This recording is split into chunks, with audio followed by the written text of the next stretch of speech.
तो जब 88,000 महात्माओं के अगुआ बन गए सूत जी महाराज, शौनक जी महाराज, तो सूत जी से निवेदन करते हैं और कहते हैं कि महाराज अज्ञान ध्वान विध्वंस कोटि सूर्य संप्रभ। कहा कि हे महाराज, सबसे पहले देखिए, जब वामन भगवान बलि के पास गए तो भले ही छोटे बालक का रूप बनाया था, लेकिन बलि को पहले प्रसन्न कर दिया, तब उनसे 3 पग भूमि मांगी थी। पहले नहीं मांग लिया पहुंच करके कि तुरंत मांग ले, स्वार्थ निश्चित हो जाए और ना कर दे। तो पहले प्रेम पूर्वक वक्ता की सराहना किया श्री सूत जी शौनक मुनि ने। शौनक मुनि ने कहा कि महाराज अज्ञान ध्वांत विध्वंस, हे महाराज आप जो है पुराणों के प्रवीण, अच्छे वक्ता और अज्ञान रूपी रात का नाश करने वाले कोटि सूर्य संप्रभ, करोड़ों सूर्यों के समान हैं। पहले वक्ता को संतुष्ट किया और वक्ता को कहा कि आप तो बहुत बड़े विद्वान हैं।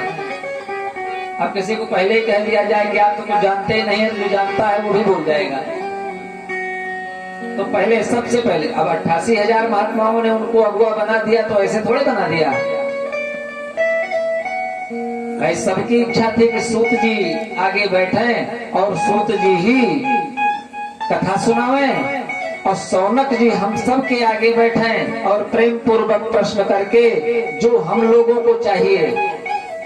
वास्तव में तो विद्वान और बुद्धिमान वही है कि साथ में जितने लोग हैं उनको सबको चाहिए क्या, तो जो चाहिए वही प्रश्न किया। कहा कि महाराज आप अज्ञान रूपी रजनी का, रात का नाश करने के लिए करोड़ों सूर्य के समान हैं।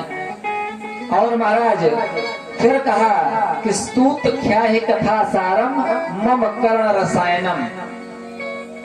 देखिए हम लोग गृहस्थ हैं, हम लोगों को भूख भी बहुत लगती है, प्यास भी बहुत लगती है, धन की भी बहुत इच्छा रहती है, ऐश्वर्य की भी बहुत इच्छा रहती है, लेकिन वास्तव में चाहे गृहस्थ हो और चाहे विरक्त हो, संत वही है जिसको जरूरत भर को सब चीज चाहिए, बाकी से ज्यादा मतलब ना हो, बाकी से ज्यादा मतलब ना हो। इसमें तरह तरह के नाना प्रकार के प्राख्यान हैं और कोशिश हम यही करेंगे कि सारे प्राख्यानों को सुनावें और उनका जो कथा का सार हो कि किस आशय से ये कथा कही गई है उसका सार बतावें। जानते सब लोग हैं, देखिए ये हमारे देश की, अखंड भारतवर्ष की ये परंपरा रही है कि किसी को वक्ता बना करके बैठा दिया जाता है। बाकी कभी कभी आप देखते हैं कि वक्ता से ज्यादा विद्वान श्रोता बैठ करके कथा सुनते हैं, लेकिन ये परंपरा है, ये नियम है। तो महाराज सबसे पहले कहा कि महाराज मम कर्ण रसायनम, आप कोई ऐसी कथा सुनाइए, रसायन का मतलब अच्छा पेय, जो पीने में अच्छा लगे।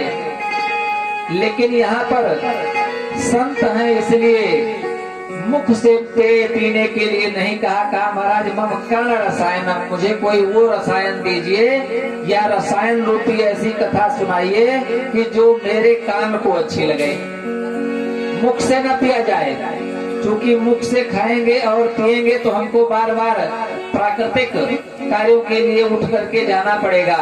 लेकिन कान से हम भगवत चरणामृत जितना भी पिएंगे तो उससे कोई विकार उत्पन्न नहीं होगा। तो महाराज 4,32,000 वर्ष बिताना है और बीच बीच में श्रोता उठ करके भागते रहें, कथा व्यथा बन जाए तो फिर मजा नहीं आता है। तो कहा महाराज मम कर्ण रसायनम, मुझे कोई ऐसी रसीली सुंदर कथा सुनाइए, इधर उधर की कथा मत सुनाइए, कान को अच्छी लगने वाली कथा सुनाइए। तो कहा ठीक है महाराज। और फिर एक प्रश्न किया